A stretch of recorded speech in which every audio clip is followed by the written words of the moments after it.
Hello, hello, everyone, and welcome. Welcome to our live interviews here on the Pivot Podcast. Today, I have a special guest, and I say special guest for a couple of different reasons. Number one, I had a chance to hang out with our guests before today's session, so I have all types of background and thoughts and questions. But also, I think what gets me really excited about today's topic is we're going to be talking about HR.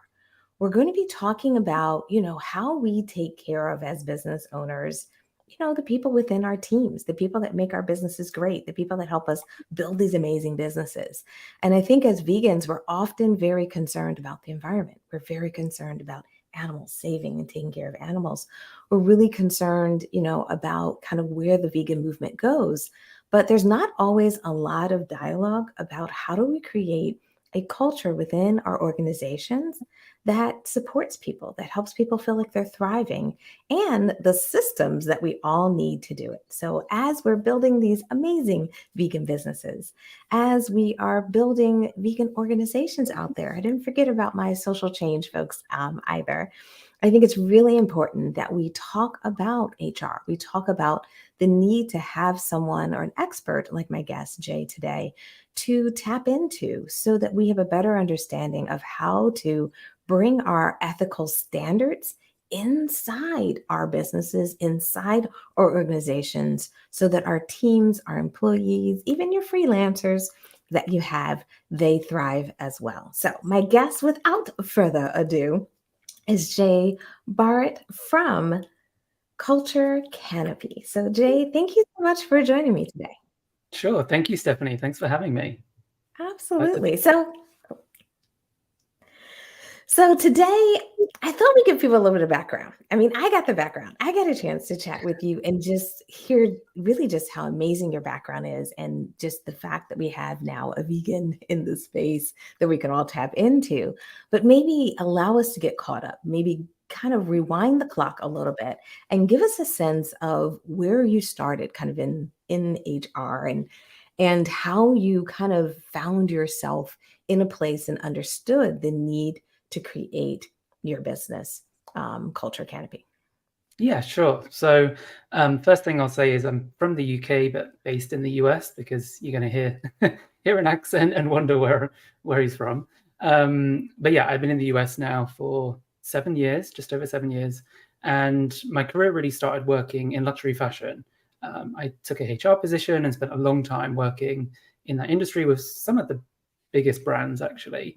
And most importantly, Stella McCartney, which, really aligns with my values, no leather, no fur. And really after a kind of 12-year stint in that industry, really kind of feeling like I needed to do something else, thinking about how I could use my skills, how I could align that more to my values, and really kind of recognize that working with many organizations at once was a way to have kind of more impact. So really passionate about working with small organizations, both for profit and not for profit, that are growing and typically maybe need to focus a bit more on the HR topics, or maybe they don't have someone responsible for HR. So how to kind of give a fraction of that or give an element of that, and really help organizations think about how they scale, how they flourish, have healthy environments, respectful environments, and really create that sense of belonging. So I'm a pretty generalist HR, which means I've done a bit of everything. I've done recruitment, I've done talent systems, I've done payroll, I've done HR systems, budgeting, workforce planning. And so really thinking about how you bring all these different kind of specialisms to a smaller organization to give them those elements. So when it comes to kind of workforce planning, thinking about how is this organization going to grow over time? What are you doing with your talent? How do those roles evolve? Do I have the roles I need? What skills might I need in 6 months' time? Which, I'm a small business owner too. So sometimes it's hard to think about those things early on, but actually it is important to start having those kind of conversations and thoughts, to start layering those things in. So, you don't want to get to a point where you're at a significant size and you haven't started to layer some of that in. So that was kind of the sort of gap I was noticing. And really wanted to find a way to reach as many organizations as possible, offering them that fractional HR. And so it's working with those small organizations that maybe don't have any HR, and then working with organizations that maybe do, but to help strengthen them on particular topics. But yeah, after, a kind of long 12 years in a really stable conglomerate in luxury fashion, I'm going to kind of take the jump and try and create something myself. Yeah. Which, I love that. That's my big thing. It's like people taking what they do well, what they're passionate about, and being able to turn that into not only a business, but turn it into a business that can help the movement go forward. Because I think a lot of times when we think about our businesses kind of in, this vegan space, whether it's a vegan product or just a vegan kind of person behind it, helping the movement move forward, I think a lot of times running our businesses can be challenging because for a lot of people, they're good at what they're good at, but the day-to-day responsibility can be overwhelming. And especially when you think about HR. And I think for a lot of people, when they think about HR, they kind of assume, well, when I get big, I'll worry about that then. But I'm curious, and this wasn't one of the questions I threw out to you before. So, hopefully you don't mind me throwing something out on the fly, but I want to make sure our audience is listening and engaged because I think sometimes when people are small, they don't think, well, I'm not going to have employees, so why do I need to do this? So maybe if we can dive into a little bit more, like why and when should every organization start engaging in this discussion? Because yes, maybe you're not running payroll yet. Maybe you're not, have employees, but for many people, they have freelancers. For many people, they have individuals that, especially in my business, I had some freelancers who were with me for like 8 years. So we had a significant relationship of working together and, building a culture around how I interact with my team was really critical for me, even in the early stages of my business. Yeah, no, I think it's critical really from the get-go. And I would say HR probably has a bit of a branding issue. It doesn't really seem like a cool thing to have to think about. Although I hope I'm contributing to changing that perception. And I think, through the pandemic, HR has been repositioned to be a much more critical player in the organization. But yeah, I think HR is really helping you ultimately look at how you're going to achieve what you want to achieve. So, if you're founder leading your business, you have a pretty good vision of what you want to do. And, but you need HR to ultimately help bring that to life in terms of thinking about the systems that are going to contribute to a healthy functioning work environment. And that includes everybody that's really in your sort of internal ecosystem. So whether it's employees and freelancers, is everybody kind of clear on how they deliver and what they need to deliver? Do they see the impact that's making? It's all those kind of things that HR helps to facilitate. And yeah, I don't want to say own it, but really helps to facilitate it so that organizations can flourish internally. And I think, especially in our space, there can be this, I'd say, feeling that you can get a group of people together that are all very passionate about a topic, and that means that we're going to win, or that, we know exactly what we're going to do. We're all really passionate. We think the same. But actually, sometimes, all the times, really, we need some different perspectives in that. But there are things that we don't know. And just bringing together a group of people that have the same vision or, passionate about the same things doesn't necessarily mean that you're going to function in the most productive and impactful way. And so that's really the role that HR can help to play. So as well as those kind of operational things, like how do I get people paid and how do I get a handbook and how do I hire people? That's an important part of HR, but you can probably figure some of those bits out yourself without necessarily needing someone external. I think someone external coming in to help you is really when you start to get to the point of, like, how do we move our strategy into reality and how do we really engage people to deliver that? Again, do we have the right skills? Do we have everything that we need to really get where we want to go? And yeah, thinking about those internal systems, team dynamics and context, like how are you navigating that? And really, how are you setting everyone up for success in an inclusive, respectful environment where everyone really can contribute and ultimately you all win together. So that's a lot of how I like to look at HR. It's it's bigger, big picture I think thinking. that's the thing I was going to say. It's really that big picture thinking, because I think in our businesses we can get so tactical. We can think about the social media I have to get out, or an email I have to do, or I have a client meeting and or a presentation, and it's like, okay, I can get my head around that because I know what time it is, I know what I have to do, and it's something that you do frequently. But sometimes I feel like for these HR kind of positions, they're not something you do all the time. So therefore, when you have to go through the interviewing process again, we all kind of dread it because it's like, oh yeah, I got to send this out. Oh yeah, I have to send emails to confirm or let people know that they have interviews. How am I going to schedule the interviews? How am I going to make the interviews consistent so I don't wake up on Tuesday and have one style of interviews, and then on Wednesday I have a totally different style of interviews because I'm in a different mood.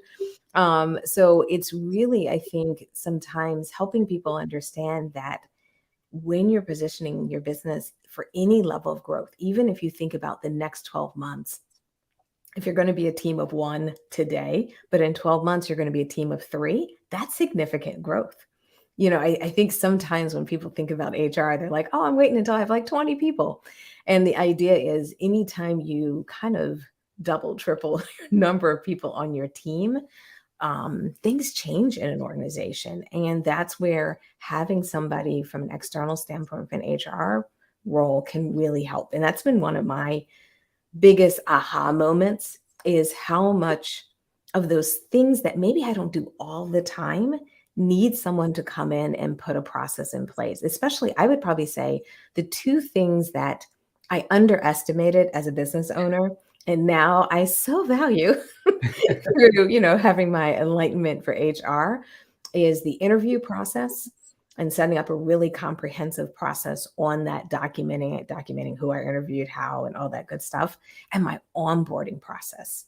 Because one thing that would happen is when we brought one new person onto the team, they didn't have access to the software they needed.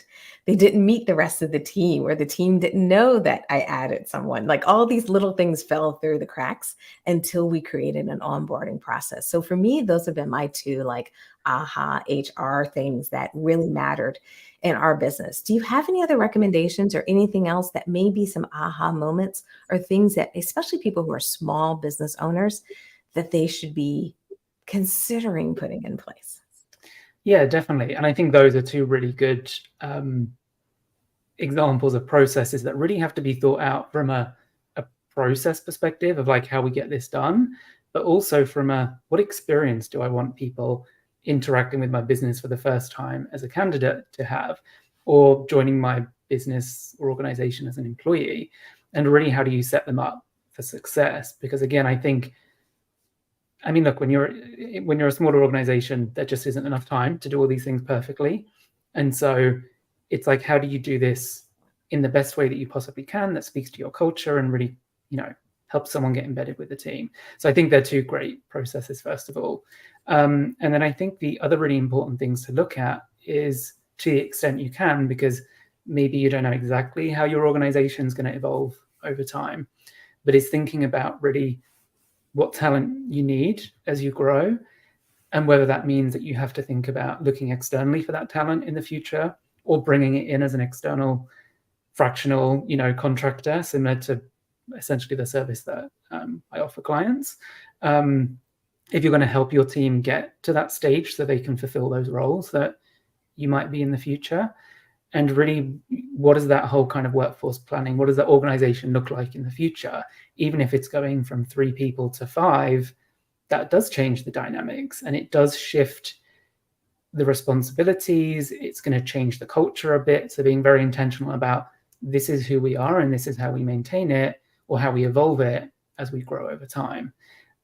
And also, as you start to, layer in other people that manage people in the organization, they're going to be further from your vision, right, as the founder of your organization.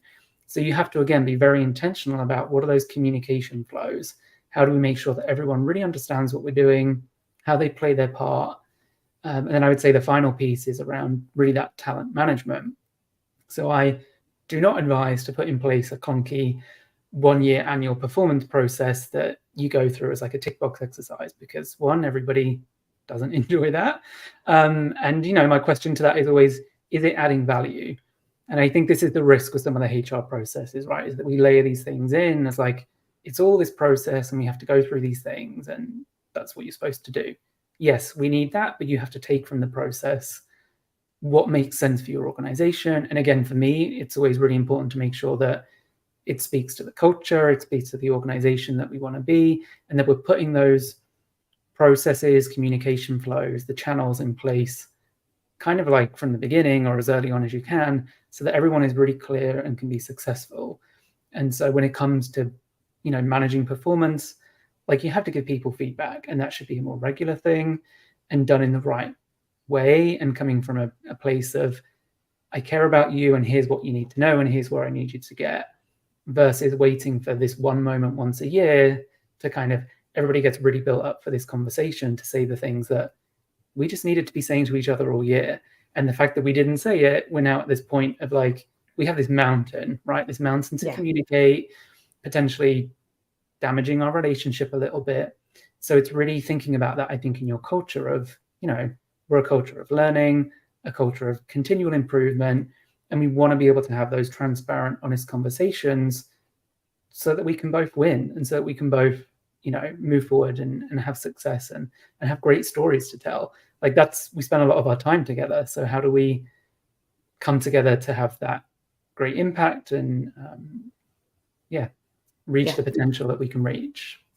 I'm really glad you brought up the review process. Ironically, I just went through that with my team like a couple of weeks ago. So the timing is perfect. We started doing it twice a year.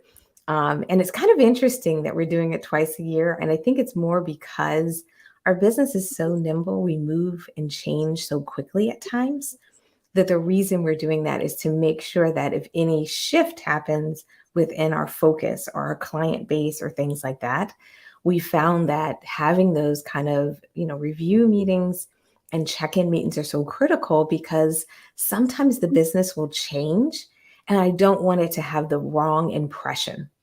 When one client moves from here or there's more work on this side of the fence versus that side of the fence, it's not necessarily a reflection of anyone on my team. It's a shift that the client might have made. It's a shift in the market and things like that. So it's been interesting for us, especially as a small organization, to think about the fact, because even when we were considering doing 2 a year, I was like, what? We're too small. That doesn't make sense. What do you mean? We're not just big organization. And what I found is having that schedule and really making sure if you are a business that does shift and change, or if you're going through significant change, like we knew, especially post pandemic, that we were going to have like a 2-year period. There was going to be significant changes in our business structure, products, services, that we found putting those reviews in place and putting it in twice was huge. So I just mentioning that because I know some of my audience is like, really? They're like, and sometimes when I tell them that I'm doing it, they're like, oh, okay, then maybe I should be doing it too.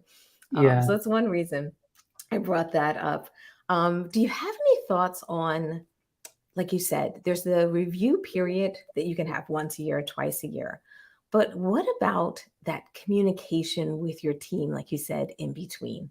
Because we've worked through a couple of different processes and things that worked for us. Like we use Slack for communications in between. We do a team update channel so people can share. But, sometimes it can be hard not only to give feedback throughout the year and keep that feedback flowing, but I think sometimes, especially in this like remote workspace that we live in, people can feel like they're in silos and by themselves. So do you have any thoughts on how an organization, even when they're small, can keep that communication kind of flowing in their team, whether it's feedback, whether it's recognition, whether it's just camaraderie within the team? Yeah, definitely. I think it's all about keeping agile, similar to the sort of performance process we just talked through. Growing, evolving organization, things will shift over time. But I do think when it comes to communication, it's so critical to come together as a team and agree what those right channels are. We use Slack for these kind of conversations. Like, I need something from you right now.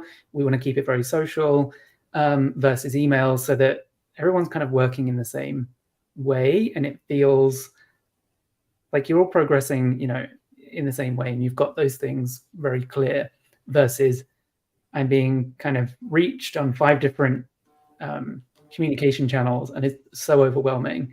I don't know which one I'm responding to first. I see an alert there, I see an email there. So I think like agreeing that with your team, basically the ways of working. This is how we work. These are the expectations. If I send you an email at 5:30 p.m. and you finished at 5, I don't expect you to respond. So really getting those kind of boundaries super clear.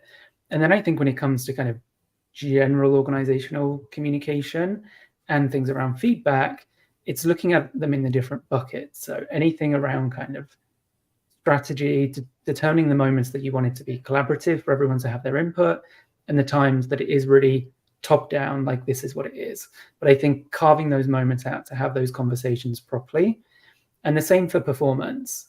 Yes, you probably have a one-to-one with each of the people in your team once a week to kind of go through their to-do list and anything pressing. And you might touch on performance, but you're probably not realistically going to talk about performance in a way that's impactful. Yeah.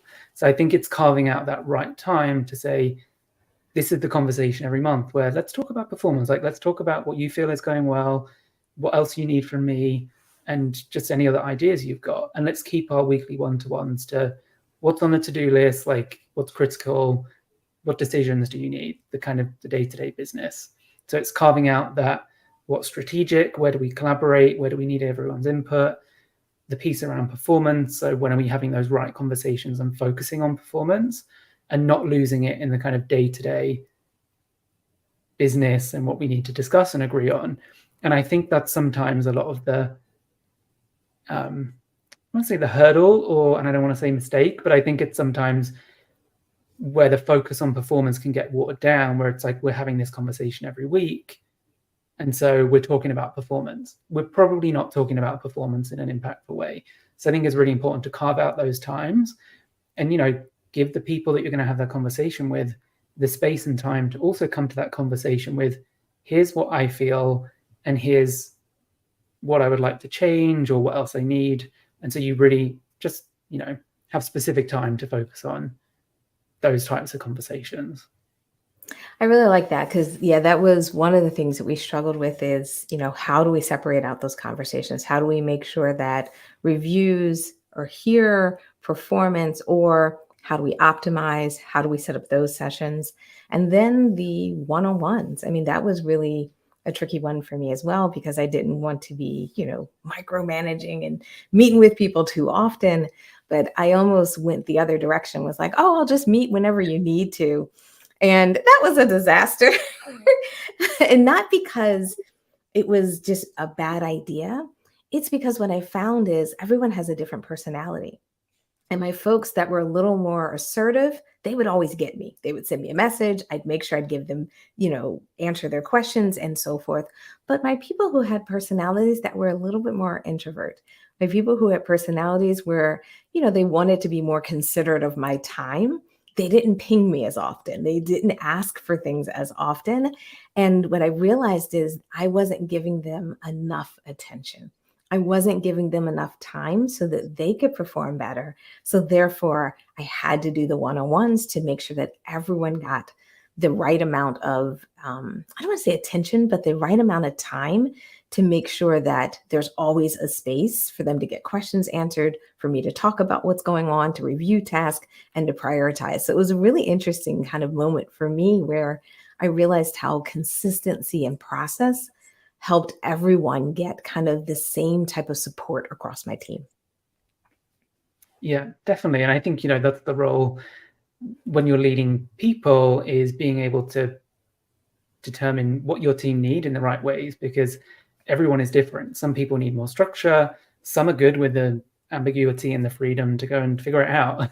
And some people want to know, this is exactly what I need to do, and these are the kind of boundaries that I work within. So it's finding really that happy medium that works with everyone. And I think it's a lot about just, being clear on those roles, decision rights, and being very clear on kind of the boundaries that everyone operates within in their role, because you want a mix of those two things. You want a mix of the structure, and I'm on top of these things, and you want a mix of, I can go and, explore and dream and be creative and come up with all these amazing potential ideas, for your business that maybe you're not thinking about. So it's finding that right balance between, you've got the freedom to go and explore, experiment with, and here's the kind of boundaries that you operate within.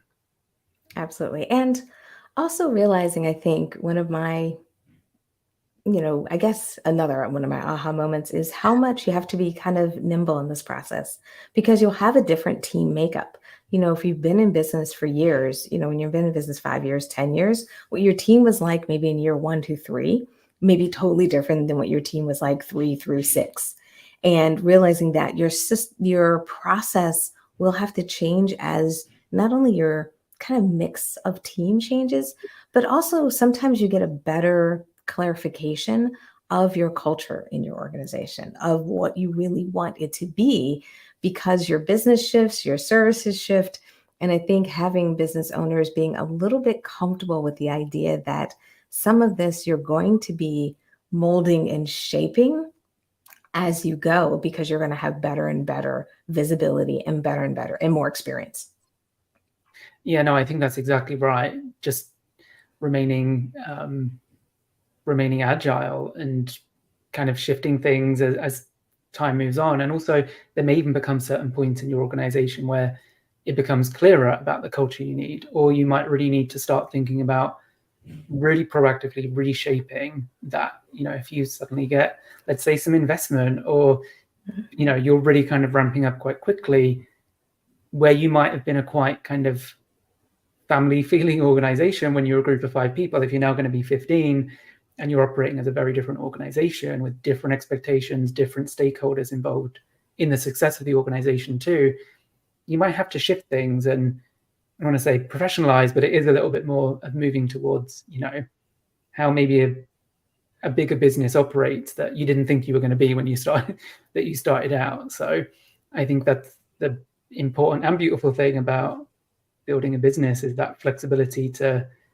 be agile, pivot, and move in the right direction that makes sense. And I think that very much speaks to kind of internal culture. And if that is where your business is, I think it's being really clear with people that, hey, we're on a journey, we're growing, this is really exciting, like we're headed somewhere, things might change over time. We don't know exactly what that looks like, but stick with us and it's going to be a tremendous experience for all of us.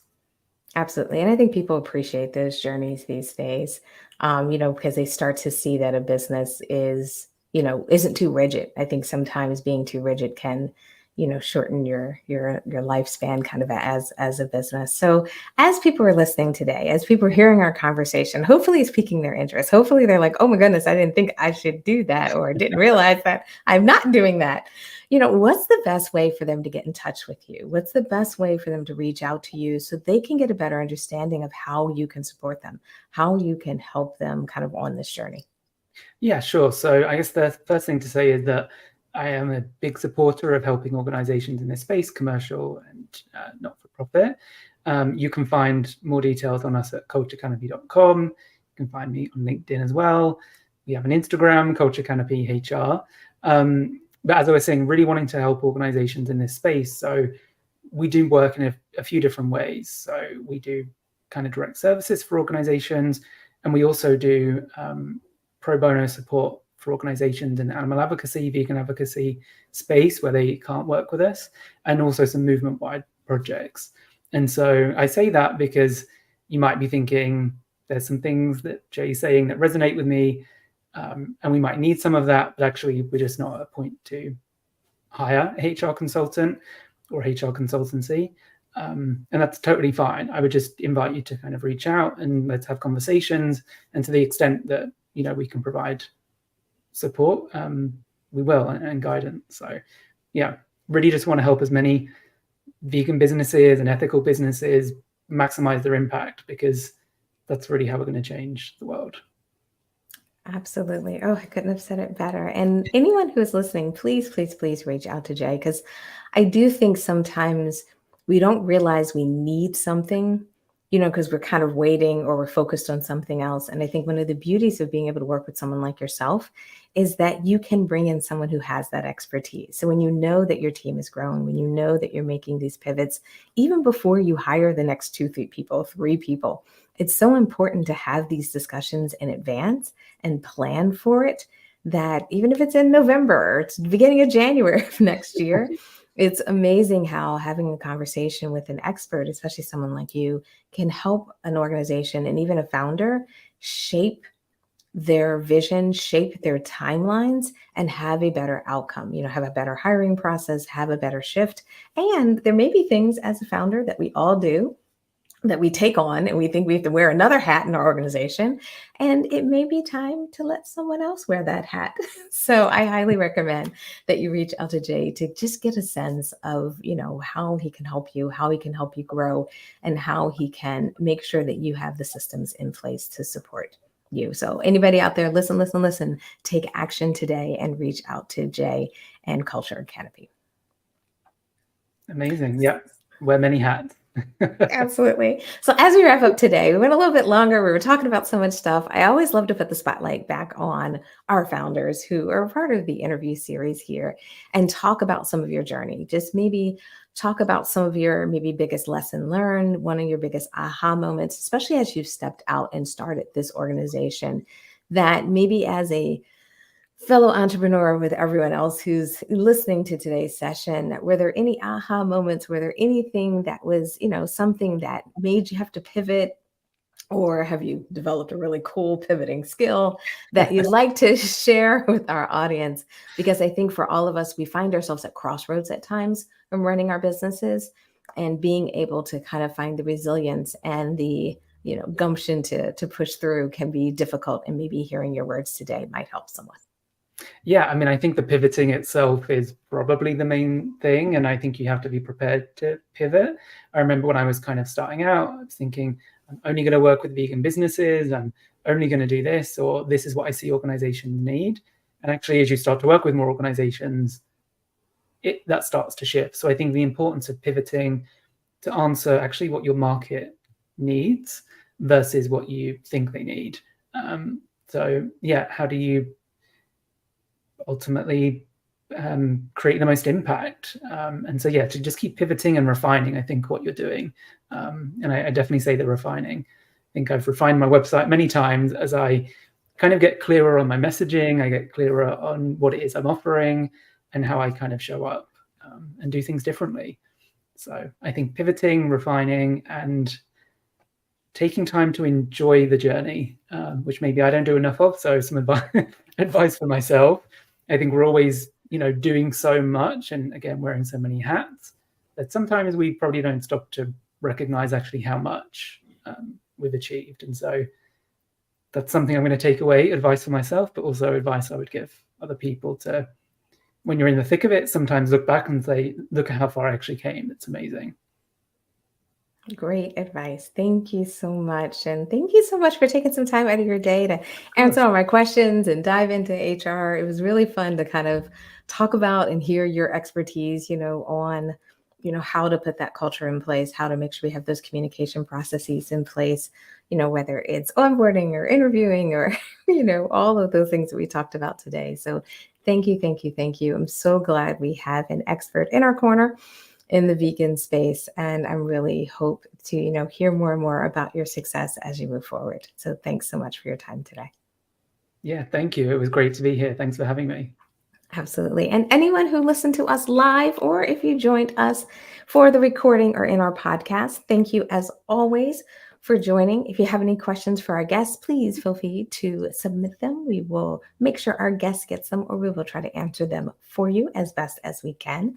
As always, please, please, please visit our guest website, social media, and just support them, because we always, always, always love to support our fellow vegan business owners. So remember, it's Culture Canopy. And as always, we appreciate you showing up and supporting us and listening to this series and podcast. And I will see many of you in our next session. Take care. Bye.